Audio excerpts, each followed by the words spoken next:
Right now, the world economy stands at an alarming precipice. But would it surprise you to learn that the events of today are nothing new?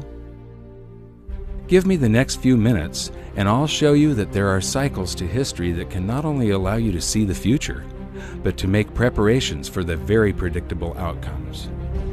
You're about to discover that huge financial gyrations, inflation, loss of personal freedom, and out-of-control government are all things that we have been warned about for centuries and are the direct consequences of the monetary system itself. In fact, most world history is determined by monetary history. So what lessons can we take from the past to help us navigate the perfect economic storm that awaits us?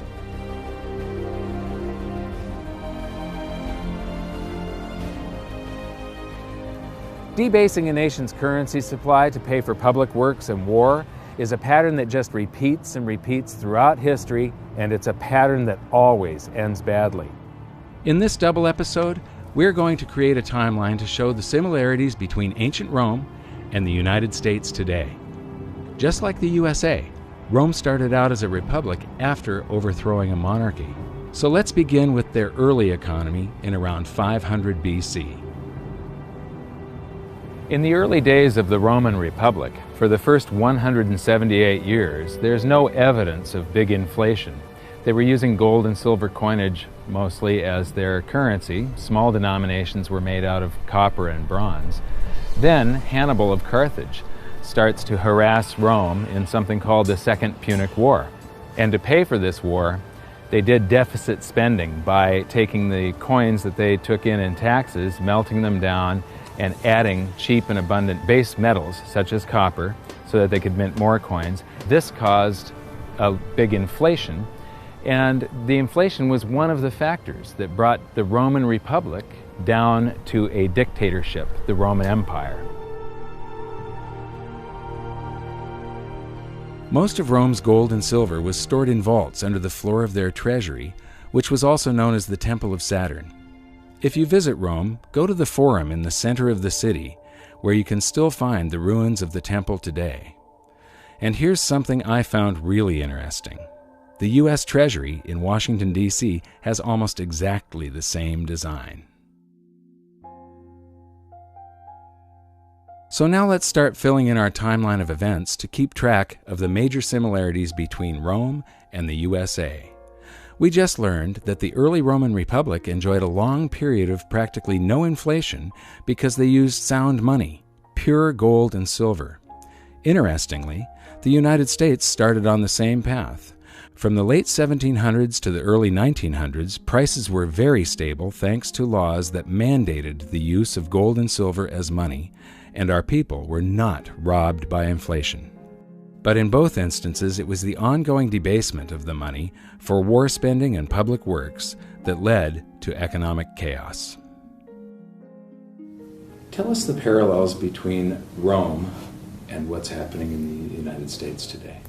Well, they're obviously two very different societies, but there are some broad parallels. Rome was a republic.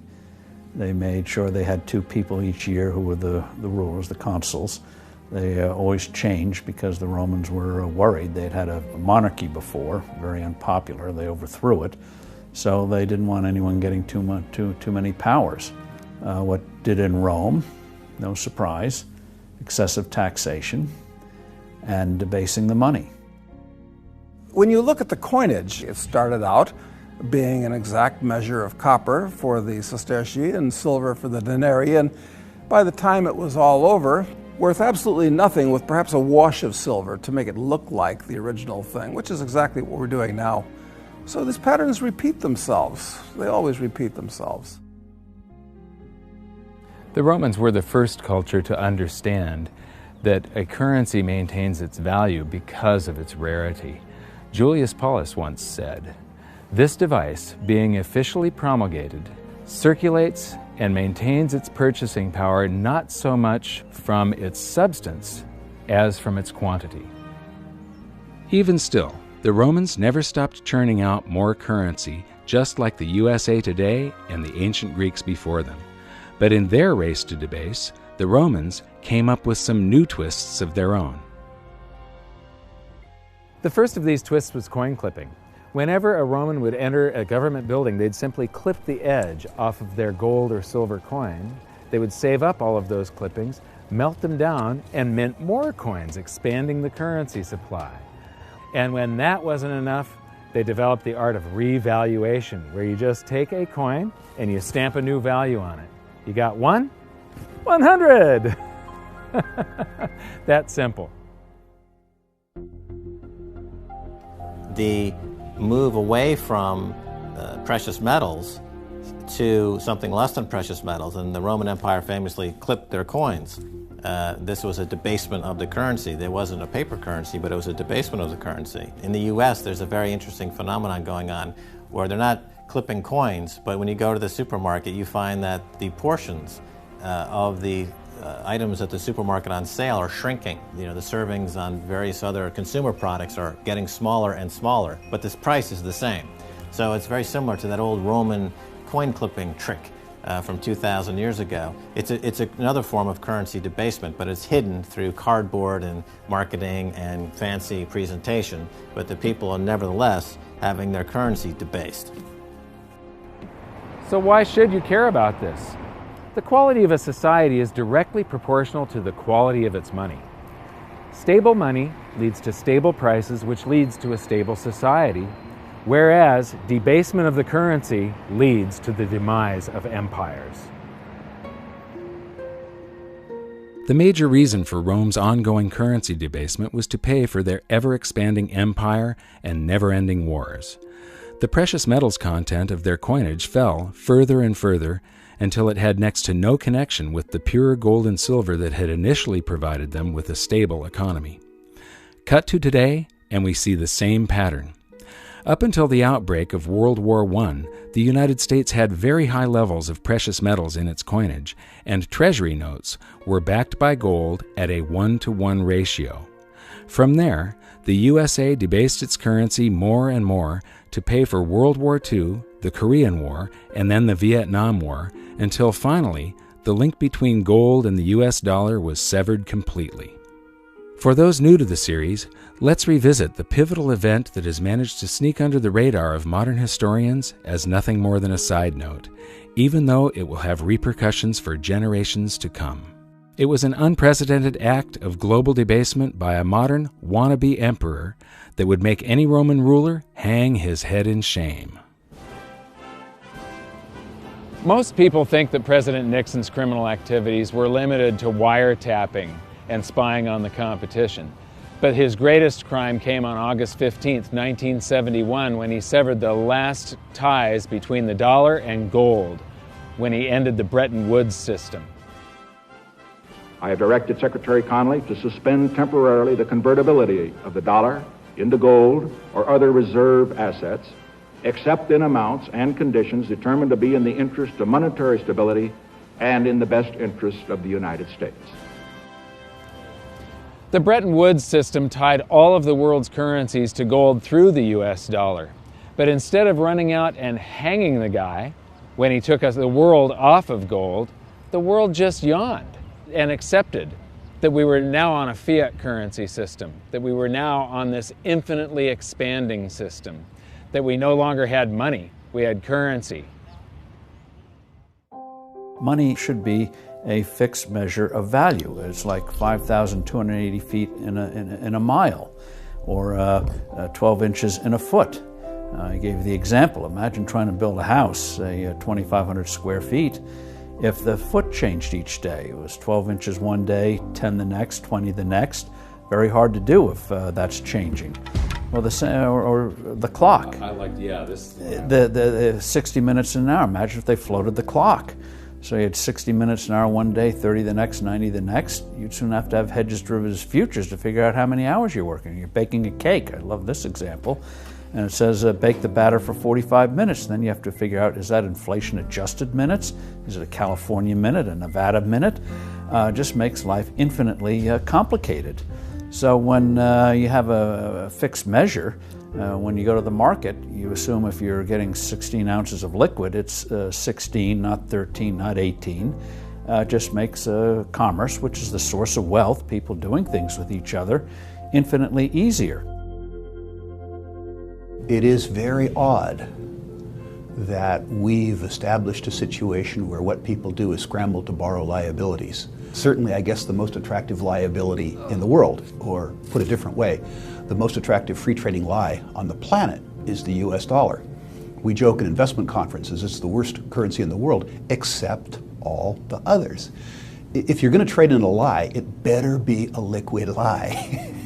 What the United States dollar has going for it is the most liquid lie in the world. I mean, if you think about the advantage that we have now, yes, it's a horrible thing to do morally, but what we do is amazing. It's amazing that we can get away with this. We print a lie, a dream, on a piece of paper, and we ship it to Brazil, and they send us coffee. And we ship the same lie to Germany, and they send us a Mercedes. And we ship the same lie to Japan, and they ship us a stereo. It's actually a pretty cool deal. I mean, I feel bad about it in a sense, but it's grandly amusing in a sort of a cosmic sense. You just need to understand that somehow, sometime, some way, there's going to be a reckoning. The dollar's involved worldwide as a major currency, so it's 1/2 of everything we do. And it has no definition. I used to get a charge out of asking Bernanke and Greenspan, define a dollar. And, they can't define a dollar. In the old days, it was a weight of silver, a weight of gold, and that's what it was supposed to be according to the Constitution. Well, Dr. McCracken, not being an economist, can you explain to me briefly how in the world do you determine what a value of a dollar is in relation to a French franc, for instance, if you can't convert that dollar into gold? What standard do you have? What is it worth at all? You determine that's going to be determined in the marketplace, just as really largely it has already. So well, what is this going to do then to, for instance, the speculator in gold? How is this going to affect him? Is the price going to drop or rise? The official price of gold, of course, has not been changed. That was not a part of this program at all, nor is that contemplated. Well, maybe they should have contemplated what was likely to happen, because for anyone who had studied history, the outcome was perfectly clear. Rather than help the economy, Nixon's actions made things a lot worse, and the public started feeling the effects of inflation much more acutely. It was hard for savers to keep their heads above water unless they had saved in the ultimate stores of value, gold and silver. Just as it had always done throughout history, gold once again accounted for the expanding fiat currency supply by rising in price to cover that supply. Gold had done this as recently as 1934, when the USA's debasement really started heating up and gold was revalued from $20.67 an ounce to $35 an ounce. Now the process began again as the public bid the price up from $35 an ounce in 1971, climbing all the way to $850 an ounce in 1980, easily accounting for the massive quantities of currency the USA had conjured out of thin air now that Nixon had removed all restrictions. Gold had once again held an out-of-control currency to answer. Getting back to the Julius Paulus quote about the value of a currency being decided by the quantity rather than the content, one of the biggest economic hurdles that mankind repeatedly trips on is that we have never been able to control the quantity of currency. And this is one of the reasons why gold has always been the ultimate money. It can't be printed and it keeps us in check. Today, I think cryptocurrencies are a very exciting development and have tremendous possibilities. The bottom line is that governments have a long history of trying to cheat gold either through debasement or manipulation of the markets. But here's the thing. In the end, gold always wins. And that brings us back to the Romans, who went through many cycles of currency debasement for war spending, then inflation being felt by the public, then revaluation of the currency, then more debasement for deficit spending on war, resulting in even more inflation being felt by the public. The cycle repeated again and again. Those who were able to hold gold outside the official system maintained their purchasing power. Those who did not suffered greatly. In 270 AD, Emperor Aurelian took power and had the now worthless official coinage recalled and minted again to contain a small amount of silver, just 5%. This act brought a new vitality to Rome, but unfortunately it was short-lived as government after government gave in to the temptation of spending beyond their means. Eventually, wars were funded by levying huge taxes on businesses and the rich. This only had the effect of closing down many essential businesses. The more meddling the government did with the economy, the worse things became. The government started confiscating private property by force to fill their empty state coffers. Rome was sliding into ruin. And that brings us to Emperor Diocletian. His actions are the first recorded example of the following hidden secret of money. Wage and price controls do not work. He came to power as inflation was surging, but his decisive actions only added fuel to the fire. So because the economy was getting worse and worse, Diocletian created a whole bunch of great government solutions. He created a bunch of works projects. He hired a bunch of the homeless and people that were unemployed, made them soldiers and government employees, and this caused deficit spending to just go out of control, and inflation raged into what is known as the first documented hyperinflation. So to get inflation under control, in 301 AD, Diocletian issued his infamous Edict of Prices. This was a massive volume of a list of all of the wages and the prices people could charge for goods and services. And it was all enforced under the penalty of death. So what happened was instead of risking your life to sell something at a profit so that you could stay in business, people just closed up shop. Instead of doing a job that was listed in the book that was below a living wage, people quit their chosen career and tried to pursue a job that wasn't listed in the book. The result of this was that Diocletian came out with a law that said every son had to go into his father's business under the penalty of death. When governments start meddling with an economy, the result is always the same. Prices become distorted.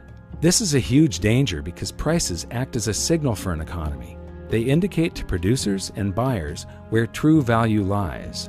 The outcome is always economic turmoil, shortages, and black markets. We've seen what happened to gold when Nixon started his economic interference, so now let's go back and see what happened when Diocletian started his jumbo-sized meddling with the economy. We know when Diocletian created the Edict of Prices that the price of gold was 50,000 denarii per pound. And then we also know from transaction receipts around 50 years later, the price of gold had risen to 1,200,000,000 denarii per pound. That's a 42,400% hyperinflation over a 50-year period. That would be similar to if gold was $35 an ounce 50 years ago. Today, 1 ounce of gold would be about $1.5 million. Another analogy that I can make is if an average family car was about $2,000 50 years ago, today it would be selling for $85 million. Just imagine $85 million on the windshield of a car at a car lot. That's the type of inflation these poor people suffered through. Well, wage and price controls upends an economy, gives more power to the government. What are price controls? Prices are supposed to convey information. That's what markets are about, knowledge and information. So a price will tell you something is dear. Oh, get out and produce more. The price is low. Maybe you're producing too many of it. So it's a way of conveyance of information. So you devote your efforts to something that people want, not what a bureaucrat dictates. So when governments trash the money and your prices, nominal prices are going up, the government response is, oh, they're greedy speculators or merchants or whatever, and so you say you can't charge as much. Well, what that means is you get a black market and you hurt the production of the thing. The idea that government can substitute for people interacting among themselves is preposterous. This pattern of failed price controls is something we see throughout history and across the globe. Skip forward over 1,500 years, and governments still hadn't learned their lesson. During the chaos of the French Revolution, the government issued a set of wage and price controls known as the Law of Maximum, also imposed under the penalty of death. It's worth noting that when wage and price controls are implemented, government always tries to deflect attention away from the problems that it has created itself by shifting the focus to businesses who are labeled as greedy hoarders or price gougers. In reality, Most are just average people trying to keep their business afloat, doing their best to deal with the unstable supply and demand curve created by government meddling. And France was no exception to this blame game. During the law of maximum, many innocent people were executed, food shortages developed, and black markets ruled until finally, 15 months later, the act was repealed because it didn't work. And all the stored-up energy of government manipulation was unleashed at once, leading to a further period of chaos and inflation for France. I agree with Steve Forbes. The idea of wage and price controls is absolutely preposterous. Now we'll skip forward another 200 years and government was at it again. Many people don't realize that Nixon's speech from 1971 also included the announcement of a 90-day wage and price freeze. The United States was suffering from big inflation thanks to deficit spending for the Vietnam War. Silver had been taken out of circulation in 1965, reducing our coinage to worthless flecks of base metal, and the paper currency supply had been expanded greatly. Did that sound familiar? Just like Diocletian, Nixon's team of economic boffins thought they could curb inflation by fixing wages and prices. The time has come for decisive action, action that will break the vicious circle of spiraling prices and costs. I am today ordering a freeze on all prices and wages throughout the United States for a period of 90 days. Working together, we will break the back of inflation. You'd think that these people would learn from history, but they don't. To get an idea of how out of touch the men with their hands on the economic levers were, listen to what Nixon's advisor had to say about the duration of the controls. Would it be your anticipation that it would take more than 90 days to break the back of inflation, as the President put it tonight, that there would have to be a further extension of an actual wage price freeze? I would not, no, I wouldn't. I don't think one can say that it will necessarily take longer. We're sailing to some extent in an uncharted sea here, but this I think is a reasonable estimate of the time that's going to be required.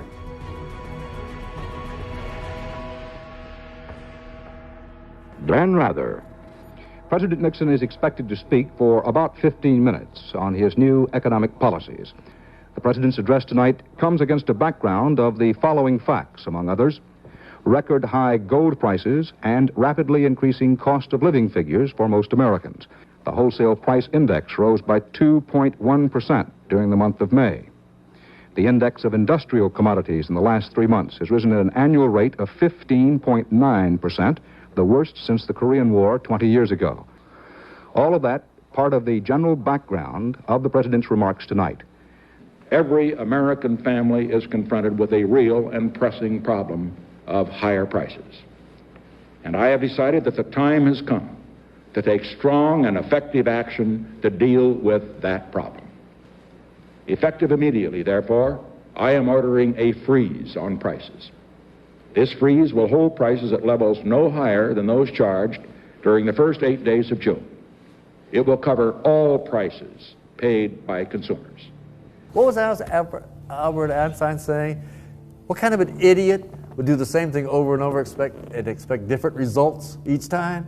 And it's the same pattern that's happened repeatedly, cycle after cycle after cycle after cycle for thousands of years. A country borrows itself into bankruptcy. It creates more money to try to pay its debt. Prices go up. People rebel. The whole system falls apart. And I'm scared about it. Countries collapse over this. They go to war about this kind of thing. Rebellion in the street, overthrows of government, the whole 9 yards. There is nothing to be gained from inflation and everything to lose, and we're going to lose everything. Around the world, people don't seem to realize that government intervention always makes things worse. It's the government manipulating things. Whenever you manipulate something and try and control it over here, and not allow the free markets to balance everything all by themselves, something comes squirting out way over here that you just don't expect. For instance, the dot-com bubble popped in 2000. Alan Greenspan lowered interest rates to try and get the stock markets back up again, and he accidentally created a real estate bubble that's now devastating the world. Back during World War I, They inflated the currency supply tremendously. The Federal Reserve was born just at the beginning of World War I. We added to the currency supply by adding bonds to back our currency along with gold. Then there was this big, it's called the Depression of 1921. It's the single greatest deflation that the U.S. has ever seen. It's bigger than the Great Depression. The contraction of the currency supply was huge. The reason nobody knows about the Depression of 1921, they only know of the stock market crash of 29 and the Great Depression, is because the government did not rush in to save us. The Federal Reserve didn't try to suddenly lower interest rates down to zero. They didn't manipulate the free markets. They let the free markets work. It was horrible for a year. There were bankruptcies and foreclosures. People lost homes and things like that. But the bankruptcies and the businesses that folded, there were new businesses that were more efficient, that grew up to take their place.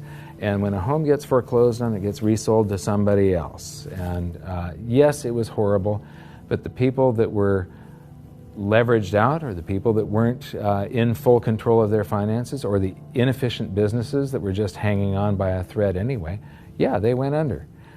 But because the government didn't rush in to save us, and the Federal Reserve didn't try and manipulate the economy, the free markets healed it all, and in 18 months it was a memory. In fact, 10 years later, nobody could even remember the memory. It was gone. Mark Twain is often quoted as saying, "History doesn't repeat, but it sure does rhyme." And as you've seen from this episode, that sure rings true. The wage and price controls, we will probably end up trying this in the United States sometime in the future. And, you know, they tried it during Diocletian. It didn't work. It destroys the economy, and eventually they have to repeal the act. They tried it during the French Revolution. It didn't work. It ruins the economy, and they have to repeal it. Nixon tried it. It didn't work. It ruined the economy, and they had to repeal it. It's not going to work the next time they try it. This stuff just keeps on happening over and over and over again, and part of it is caused by the 4-year election cycle. All of the politicians are worried about what's going to happen on their watch, and they push all the problems forward to the next administration. They really don't care what's going to happen out in the future. They care what's happening, you know, how they're remembered. So I'm expecting this to happen in the United States sometime. Right now I'm expecting a deflation, but when we get to big inflation or hyperinflation, you can pretty much count on the fact that they're going to make the same stupid mistakes, because politicians do not read monetary history. This is just the beginning of the similarities between ancient Rome and the USA. In the next episode, we're going to focus on some more amazing events that are echoing throughout history to today. And we'll see what the future holds for the United States if we continue down the same path so many societies have gone before.